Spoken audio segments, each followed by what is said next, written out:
자, 톡톡바이오 메가트렌드 시간입니다. 올 한 해를 뒤돌아보면요.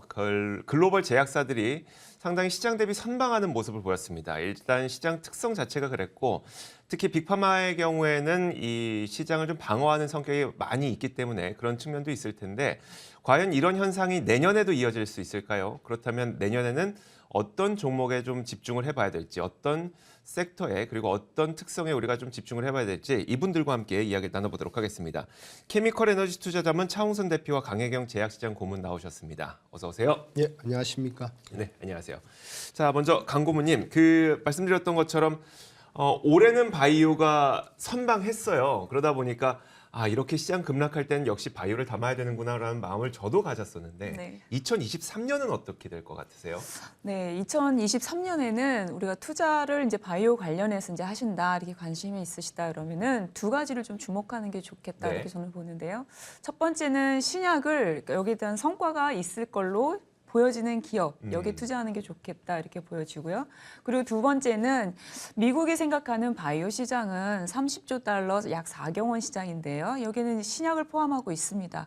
근데 여기 이뿐만이 아니라 우리가 이제 식품을 포함한 이제 농업 쪽, 그리고 에너지 대체할 수 있는 부분, 여기서 바이오 기술들이 적용돼서 활용될 이 시장, 여기에 대해서 주목을 갖는 게 좋습니다. 왜냐하면 올해에 9월에 이제 바이든 행정부에서 이제 행정명령 사인을 했죠. 네네. 그리고 이제 미국의 각 부처, 보건복지부, 에너지부 뭐 이런 관련 부처들이 내년 3월에 보고서를 내게 되어 있습니다. 그러면 여기에 따라서 관련 기업들이 움직이고 또 기업들은 거기에 관심을 가질 수밖에 없는 상황이고요. 그러니까 예. IRA의 세부 법안이 이제 3월에 나온다는 말씀을 아니죠. IRA는 약가 쪽하고 좀 네네. 관련이 되어 있는 법안이고요. 그다음에 30조 달러 관련한 제가 말씀드리는 거는 바이오 제조, 그 생명공학 관련한 이니셔티브, 네네. 예, 행정명 사인된 이 부분을 말씀드린 겁니다.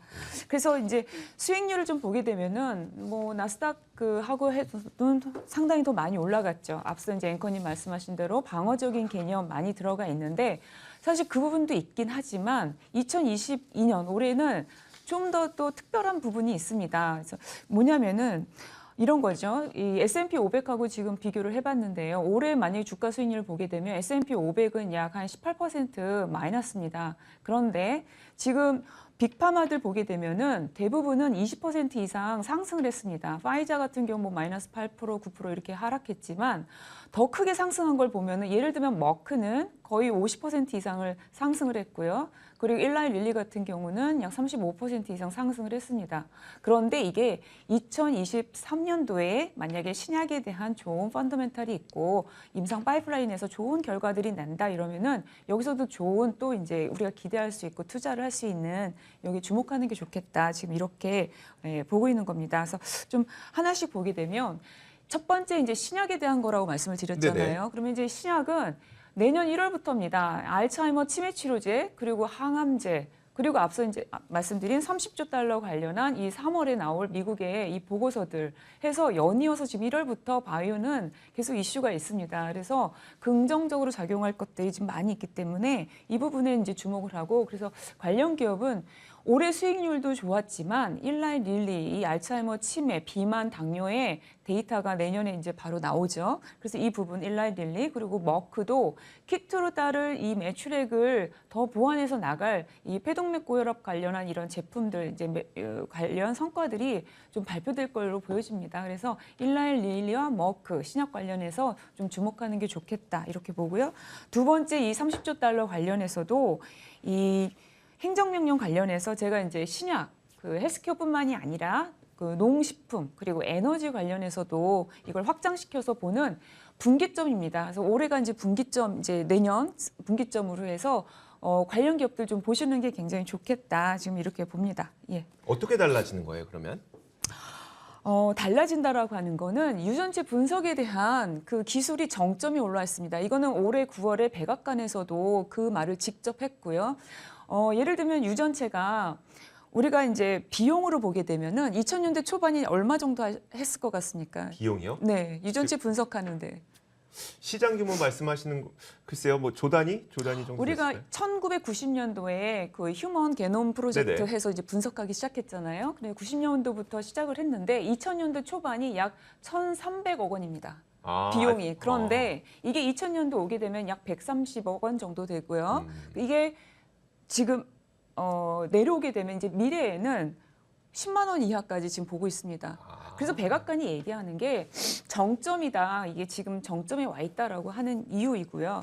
그리고 이제 정책을 제가 3월에 나오는 거 좀 잘 보세요라고 하는 이유가 지금 앞에 있지만 퇴행성 신경질환 관련한 정책이 나오게 되면 우리가 대선 때 정책 나오면은 이런 빅파마나 이제 이런 제약 쪽에는 좀 부정적인 이런 네. 영향을 많이 끼치잖아요. 약가이나 이런 이슈가 많이 나오니까. 그런데 지금 앞에 있는 퇴행성 신경질환, 그러면 알츠하이머, 우리가 파킨슨 뭐 이런 질환들을 생각할 수 있는데 이 정책들이 쭉 나오면서 관련되었던 일날 릴리를 보게 되면은 주가가 계속 이렇게 상승한 거를 알 수가 있습니다. 그래서 지금 2022년 9월에 나왔던 이 행정명령, 이 정책도 잘 보면 좋다라고 말씀드리는 게 기업에게는 또 다른 기회가 될 수 있고요. 그리고 유전체 이 관련 기술은 분석 그 비용, 시간, 그리고 정확도 이런 것들이 이제 정점에 와 있기 때문에 신약뿐만이 아니라 에너지, 그다음에 농식품 관련해서 이거를 확장시켜서 보는 게 좋겠다 이렇게 말씀을 드립니다. 그리고 이제 바이오 관련해서는 코로나와 관련한 이제 매출액을 많이 보였던 기업들이 있죠. 이 코로나 백신과 그 치료제죠. 네네. 치료제만 해도 대략 봐도 이제 한 90조 원 이상으로 이제 올해 매출액을 올렸었거든요. 그러면은 글로벌에서는 이 90조 원 이상 되는 이 관련 기업들 이 매출액이 내년 그리고 2024년 어떻게 될 것이냐 이거 중요한데요. 지금 시장에서 보는 거는 한 50% 기업에 따라서는 조금씩 다른데요. 그래도 2022년 올해 매출액의 한 50% 정도는 내려갈 거다. 왜냐하면 이제 풍토병으로 되고 그냥 독감, 감기 정도로 시장에서는 지금 보고 있습니다. 그리고 그 다음 해가 되면 또 다시 50% 정도 또 줄 거다. 그리고 우리가 이제 약 치료제 먹듯이 이제 그 정도는 유지하는 시장은 쭉 이어질 것으로 지금은 시장에서 봅니다. 근데 또 이게 중국이 지금 최근에 핫한 이슈잖아요. 중국은 제가 주말까지 어제까지 업데이트된 이제 좀 시장에 안 알려진 부분만 좀 짚어드리면 중국의 중앙 그 보건 당국에서는 매일 보고하던 확진자와 사망자를 보고하지 않기로 했습니다. 우리도 이 과정들을 거쳐왔죠. 네네. 이 보고 안 하는 이제 각자 이제 좀 관리하고 집에서 재택 치료 받고 이런 것들 해왔는데요. 이렇게 되고.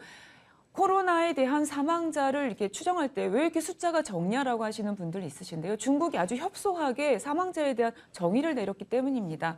그러니까 양성 반응이 있고 그다음에 이 호흡기 관련해서 부전이 있었을 때 이쪽으로만 해서 사망자를 집계하겠다라는 협소한 겁니다. 만약에 다시 재봉쇄를 하거나 이게 좀 만약 늦어질 거다 이러면 더 확대를 시켜놓겠죠. 환자 많아서 안 된다. 우리 계속 봉쇄된다. 그런데 이걸 계속 줄여나가는 거고요. 그리고 주말에 나온 거는 또 이런 게 있습니다.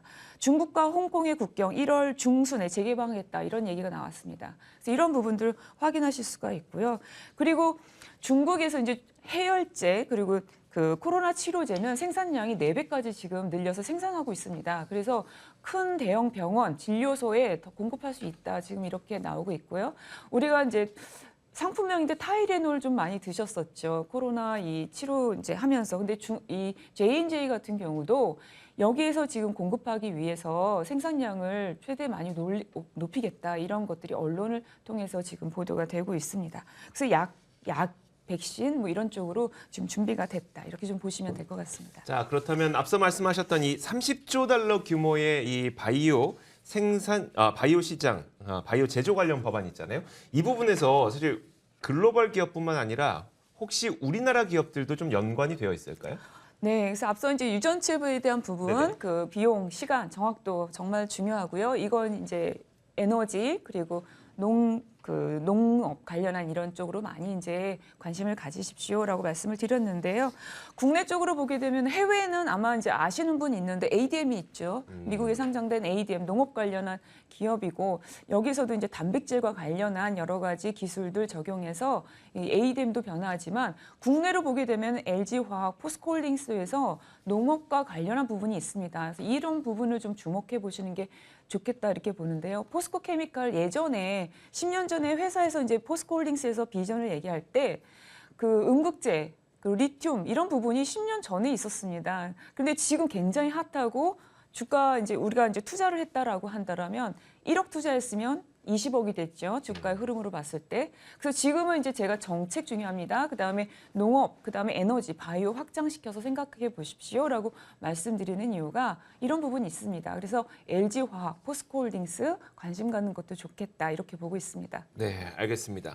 자, 그러면 이제 에너지 쪽을 한번 살펴보도록 하겠습니다. 이제 2022년은 정말 에너지가 많은 각광을 받기도 했었고 투자하셨던 분들에게 좋은 수익률도 안겨주셨겠지만 2023년은 과연 어떻게 될 것이냐 이 부분은 어떨까요?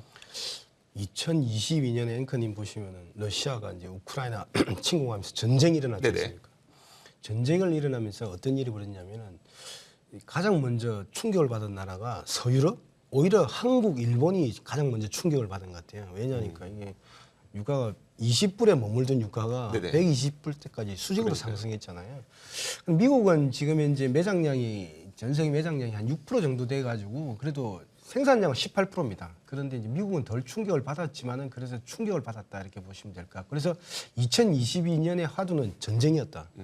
근데 2023년에 또 다른 화두도 전쟁이다 보고 있습니다. 그래요? 뭐냐면은 이제는 서유럽과 한국, 일본, 미국 민주당의 전쟁이 시작된 거예요. 무슨 전쟁이냐면은 석유 전쟁이죠.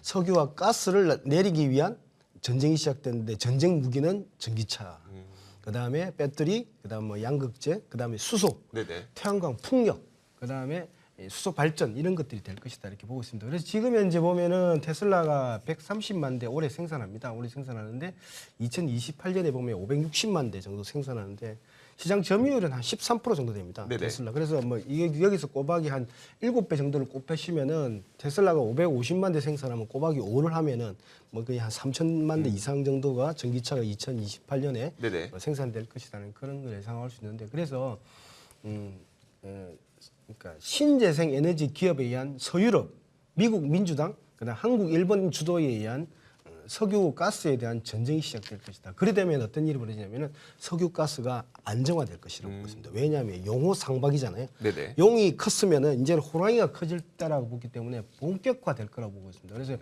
유가가 안정화될 것이다. 그럼 결과적으로 어떤 일이 벌어질까? 이제는 그러니까 옛날에는 과거에는 기후라는 거를 대의 명분을 내세웠는데 이제는 가격이라는 거를 명분을 내세웠던 것 같아요. 그래서 네네. 석유나 가스는 이렇게 편중되는 특징이 있기 때문에 편중을 없애겠다는 게 지금 전략이다 이렇게 보시면 될 것 같아요. 그래서 효과가 중요할 것 같아요. 그러면 이게 어떻게 될 것 같아요? 그러면 유가가 안정화되고 있고 두 번째는 큰 팩터가 에너지 소재 시장에서는 중국의 본격적인 생산이라고 네네. 보고 있습니다. 그죠? 네. 아까 앞에서 말씀하셨지만 중국 코로나 같은 경우가 지금 이제 오미크론에서는 한번 해보자는 거잖아요. 그죠? 한번 풀어보자는 거잖아요. 그러면 이제 중국이 생산이 됐다. 그래 두 가지 변수인 것 같아요. 중국이 본격적인 생산. 두 번째는 유가의 안정화. 그러면 효과가 어떤 거냐면은 제가 볼 때는 오히려 용호 상박에 네. 큰 새우만 부자가 될 것 같아요. 큰 새우가 뭐냐면은 이 화학 철강 기업들, 소재 기업들인데 왜냐면 이거 원재료가 낮아지는. 원재료 가격은 낮아지는데 네. 수요는 증가되는 증가하는? 중국 쪽 어허. 수요는 증가되는 효과. 그래서 큰 새우가 참 돈을 벌 것이다 이렇게 보기 때문에 그 제가 볼 때는 제가 주목하는 기업은 포스코홀딩스하고 LG화학입니다. 한국의 화학이라는 뜻이 아니에요. 아시아 화학. 중국 관련돼 중국이 중국이 생산하기 시작하면서 가동률이 거의 지금 이제 매출액의 25%가 중국 비중이거든요. 네네. 그런 비중들이 올라가는 기업이기 때문에 뭐 중국 쪽에 있는 화학도 괜찮고요. 제가 볼 때는 그런데 이제 그것보다는 우리나라 기업 분들 중에는 이 포스코홀딩스하고 LG화학에 대해 또 많이 관심을 가지시기 때문에 이런 기업 좋다고 보는 게 한번 보십시오. 이게 재밌는 게 뭐냐면 여러분들이 관가하는 게 한 게 뭐냐면은 중국의 철강 점유율이 51%까지 올라갔습니다. 네. 절반 이상을 차지했기 때문에 이제는 근데 2021년에 보면 포스코홀딩스가 7조 원이라는 사상 최대의 이익을 내는데 뭐냐면은 중국이 철강과 화학에서 공급 과잉이 많이 해소될 것 같아요. 왜냐니까 너무 많이 먹은 거예요. 51%면 지구의 절반을 자기가 그쵸. 생산하는 거고 네. 화학도 25%까지 올라왔거든요. 그래서 중국의 전략이 배터리라든지 바이오라든지 반도체에 집중할 거라 보기 때문에 제가 볼 때는 오히려 원재료가 안정화되고 있고 중국이 본격 생산한다? 그러면 제가 볼 때는 예를 들면 포스코홀딩스 지금 순이익 추이를 한 7조 원 정도 보고 있는데 올해 여러 가지 경제가 안 좋았잖아요. 그런데 4조 원이에요. 그러면은 내년에 델타 때 해제됐을 때 7조 원이었다. 그러면 지금 현재 오미크론에서 부딪혀 보겠다는 거잖아요, 중국이. 그리고 이게 피크 타임 치고 내려갈 겁니다. 그래 되면 이제 본격적인 생산하고 이런 게 확대가 되면은 과연 뭐 철강이라든지 화학 기업들, 소재 기업들. 근데 이런 기업들이 대부분 다 배터리라든지 네네. 배터리라든지 배터리라든지 여러 가지 리튬을 많이 하기 그쵸, 때문에 그쵸. 성장성까지 부각될 것이다 이렇게 보고 있습니다. 네, 알겠습니다. 전 세계에서 이제 내년에 계속 원재료 가격은 낮추려고 하는데 중국 열리면서 수요는 높아질 테니 소재, 화학 기업들이 좋을 것이다라는 이야기를 해주셨습니다. 자, 이렇게 케미컬 에너지 투자자문 차홍선 대표와 강혜경 제약시장 고문과 함께했습니다. 오늘 말씀 고맙습니다. 예, 감사합니다. 자, 저희 굿모닝 글로벌도 여기서 마치겠습니다. 이어지는 출발 성공 투자 통해서 국내 시장 대응 전략 잘 세우시길 바라겠습니다. 저희는 내일 같은 시간에 찾아오겠습니다. 함께해 주신 여러분 고맙습니다.